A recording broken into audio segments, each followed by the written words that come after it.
Hello everybody, and welcome back to another Let's Build, where I build it, and you watch it for about 3 minutes and 29 seconds according to the analytics, which puts you normally right in the middle of the replays. Whatever, you guys are clicking, so you watch however long you want to watch. So, I was going to be doing Exodia as the Craptastic Theater from last time suggested. If you watched it, if you didn't watch the Crusadia video, it's in the playlist. There'll be a link, I hope. So, but the reason why I'm not playing it is because I was going to build traditional, get Exodia into your hand, win the duel. But I found a different way to kind of have fun playing it, and I'd rather showcase this really weird fun build, but I wanted to get it to work a little bit better before I showcased it. And since the deadline was coming up, I decided I would do a different creative idea as I merge into my chair. And that idea was to build a budget-style deck. For anyone who doesn't know, budget is typically used in Yu-Gi-Oh! To reference to any deck that you can build it completely, the side deck, the main deck, and the extra deck, for about less than 100 or around 100. Some people put it at about 150 or less, which is a lot of money for pieces of cardboard, but what are you going to do? There's indicative ink in there, I swear. So I decided to take that to its extreme, and since last time I played a little rogue contendery, I decided this time to go as far as I could away. So I decided what's something someone could reasonably maybe find at a store and get their hands on? The Zombie Horde structure deck. But because that's all over the place right now, I decided to go with the Lair of Darkness structure deck. Which isn't a surprise to anyone who's clicked on this video, since that's the name of the video, and you probably searched it. So, let's get into building up Lair of Darkness. It's all reflective and hard to see.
And now, for your viewing pleasure, 2 budget structure decks having a slappy fight.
Alright, so about what I was actually expecting. Actually, I was happy to even get one.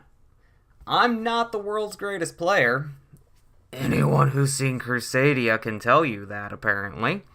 But also, playing at budget is kind of a downside, and typically on YGO there really isn't a reason to play budget, because all the cards are free and you have access to all of them anytime you want them.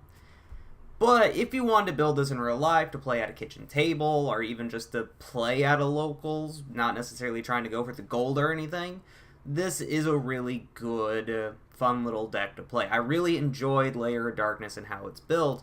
Just the reliance on this card really, really hurts the deck as an overall, because a lot of decks have various ways to pop it.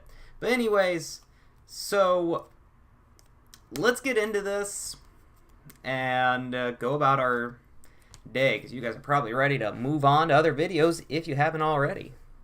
So you're obviously going to play 3 Darkest Diabolus, 3 Dark Greffers, 2 Jurighettos, 3 Arimas, 2 Stygian Street Patrols, 1 Armageddon Knight, 3 Liliths, Lady of Lament, 2 Terraformings, 1 Foolish Burial, 3 Lair of Darknesses, 3 Stormy Mirror Forces, 2 Dark Lights, 2 Torrential Tributes, 1 Eradicator Epidemic Virus, 3 Ballista Squads, 3 Grinning Grave Viruses, and 3 Metaverses. You will notice there is no extra deck, and there is no side deck.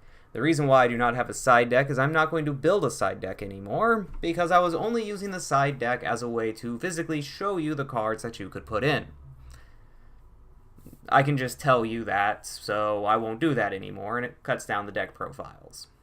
Now, why there isn't an extra deck is because laziness primarily on my part, but also, typically when you're building a deck, you can usually build your main deck fairly cheap, except for a few cards. Unless you're playing like old school Necros or something. But when you get to your extra deck, you can find your cost skyrockets. And a lot of the cards that would be best would be higher than the price point I put. Just to give you the stipulations I used for this particular build, because this is not a great build. It is not even the build I actually run in my own Lair of Darkness deck. Not even close. Well, kind of close, but not that close. So, the stipulations. I only allowed myself to put a card in this deck if it came in the Lair of Darkness structure deck, or if the card cost less than $1. Had to cost less than $1. If the card cost $1, I had to look up a lot of cards, see how much they cost on one of the various websites, the shop at, and if I couldn't find it for any of its reprints or prints, however you want to word that, for less than $1, I didn't put it in the deck. This loses a lot of really good cards, such as the new Trap Trick, card works wonders in this deck. Wee Witch's Apprentice, plus with all the ability to make tokens and the ability to get 2 level 4s that this deck can do on the board. You could use Exciton Knight. You can do so much with this deck that I could not do due to the fact of the $1 restriction. That's why this is a super budget deck. Christmas, right? Anyways, past that, what does this deck do? Let's go into that. So anyone who doesn't know about what Lair of Darkness the deck does or the card does, Lair of Darkness is a field spell card that all face-up monsters on the field become dark attributes. And once per turn, if you attribute a monster you control to activate a card effect, you contribute 1 dark monster your opponent controls, even though you do not control it. Then, once per turn during the end phase, special summon as many torment tokens as possible to the turn player's field and defense position up to the number of monsters distributed this turn while this card was face up. Hello, Mauser! Here to ruin things, inevitably. Come help me with the deck profile, cat. Ah, you're cute. Maybe they will be distracted by your cuteness and not be judging me too harshly on this. So, that means if you activate cards like, say, Ballista Squad to attribute 1 monster, then target 1 card your opponent controls and destroy it, you contribute 1 of their monsters and then pop 1 of their cards, turning Ballista Squad from a -1 to a +1 in terms of card advantage. And you can blow up 2 monsters, a monster and a field card. So that's really potent. And also because you're attributing as a cost things that are unaffected by card effects or anything like that will not be immune to this. The downside is if those monsters are not dark attributes, you cannot attribute them in the first place because they will be immune to Lair's effect. But that's neither here nor there. So this deck focuses on normally using things like that, like doing stuff like using Dark Light for when they Pendulum Summon, which I didn't get to do. It will destroy all monsters that were special summoned this turn. Torrential Tribute is a great trap card. Now, you're probably wondering why there's so many traps in this if you're unfamiliar with the deck. It's because of Lilith, Lady of Lament. Ignoring the fact that when she is normal summoned, her original attack becomes 1000 instead of 2000, because that's neither here nor there, you contribute 1 dark monster as a quick effect to reveal 3 normal traps from your deck. Your opponent randomly chooses 1 for you to set on your field.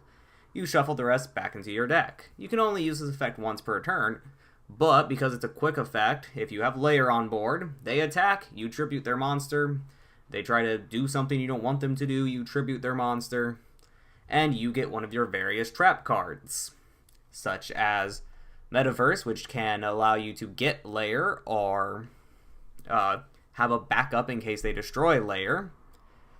Grinning Grave Virus, a controversial card that can allow you to tribute their big beaters or one of your own to wipe out a lot of monsters in their hand and take out some of their cards from their deck. This can be a very bad drawback, as you saw during the replays.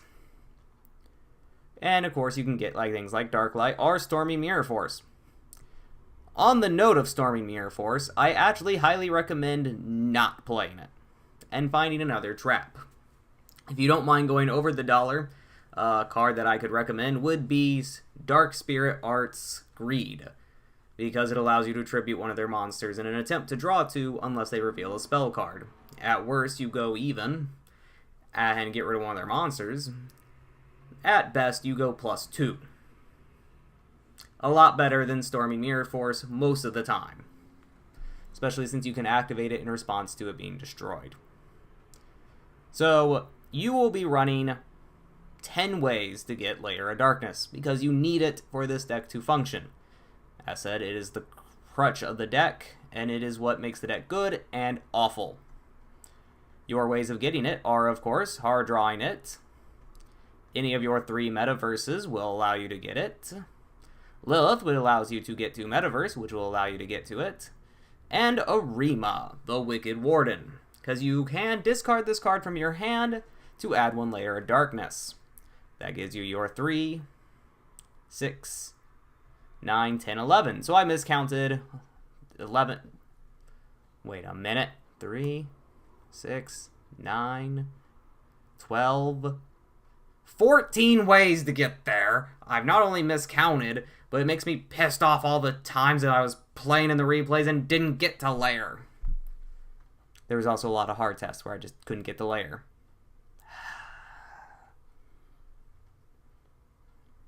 Past my anger and on to cute kitty cats. So, the main goal is to get to Diablos.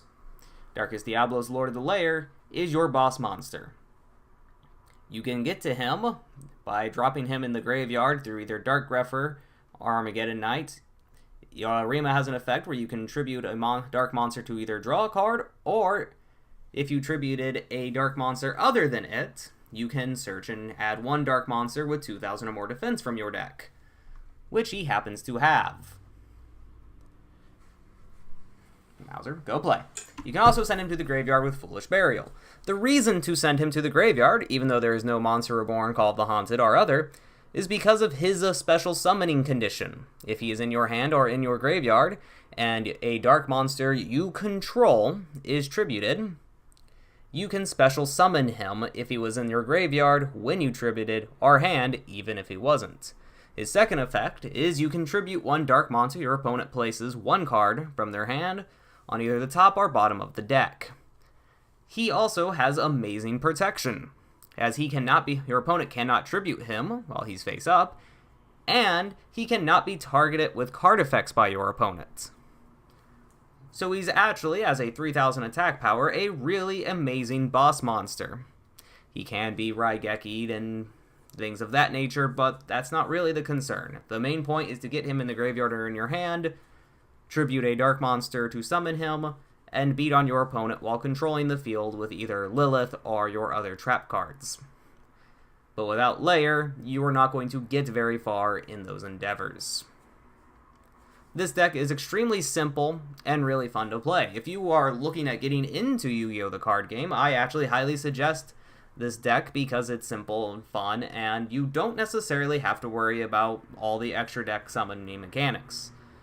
But on that note, if you're looking to take something like this and actually make it a much better deck, as said, Witchling Apprentice is good.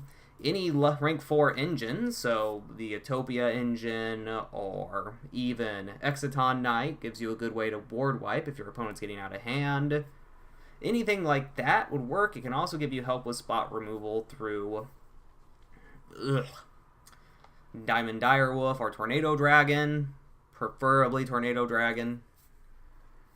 So an extra deck really can boost this deck. You can also run the Nightmares. This deck can also attempt a Link Climb with all of its ability at getting tokens on board, and also through its special summoning conditions. It's why you run Jurageto, that, and he tributes himself. So that's always helpful. Now, other ways to make this better, I would drop the Stormy Mirror Force, as said, to play something else, but you can run Trap Trick to make this better.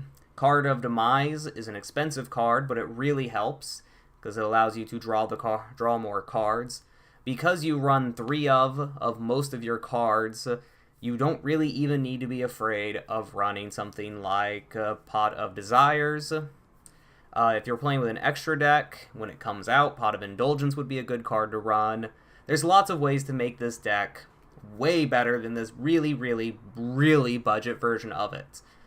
But as said, if you're looking for somewhere to start, or know someone who wants to start but doesn't want to play anything too complicated, this is a great place to start. That said, I'm going to go on and start working on that Exodia deck to get it to you in 2 weeks' time. If Smash Brothers doesn't keep getting in the way. So thank you guys so much for watching this video. If you enjoyed it, give it a like. And while you're down there liking the video, if you are, go ahead and click subscribe if you'd like to see more content that I produce, such as Let's Build, Pokemon videos on Mondays, or my Let's Play series where I play random games, including currently going through the Dark Souls series from start at Remastered all the way to the end of 3. Thank you guys again for watching. And I'll see you guys in the next video. And hey, have fun.